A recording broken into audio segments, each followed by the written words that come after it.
Hello guys, তো আমি নাকি শুনলাম এই কুরকুরিতে চকলেট পাওয়া যায়। তো আমি বেশি দেরি না করে 20 টাকা নিয়ে বেরিয়ে পড়লাম আমার 5 কোটি টাকা দামে কেটিএমটি নিয়ে। তো যেতে যেতে ভাবলাম আমি তোমাদেরকে একটা আমাদের গ্রামে ফেমাস বন দেখাবো। এই বনটার নাম হচ্ছে নতুন পুকুর। তোমরা কে কে জানো কমেন্টে জানাবে আমাকে। তো ফাইনালি আমার কুরকুরি কিনা কমপ্লিট। তো বাড়ি এসে প্যাকেটের উপরে দেখতে পাই অনেক ধরনের ভালো ভালো চকলেট রয়েছে। আমার ভাগ্যে কি চকলেট পড়ে তোমাদেরকে সেটা দেখাবো।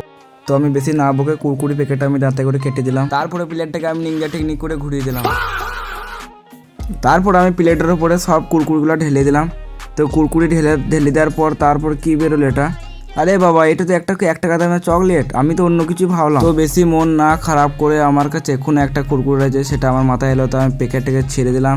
আর প্যাকেটের ভেতর থেকে কি বেরোতো তোমরা দেখতে থাকো। এই তো কি একটা পড়েছে এখানে, দেখছি আমি বড় পর একটা চকলেট পড়েছে। ও তো এই চকলেট তাও আগেকার প্যাকেটে থেকে এই প্যাকেটে অনেক ভালোই চকলেট। এতগুলো কুরকুরি কে খাবে? তো আমি একাই এক ছুটকিতে শেষ করে দিলাম। তো গাইস, এই একটা চকলেট খেয়ে আমি মিনি ব্লগটা শেষ করলাম। সাবস্ক্রাইব আর ফলো করো, বাই।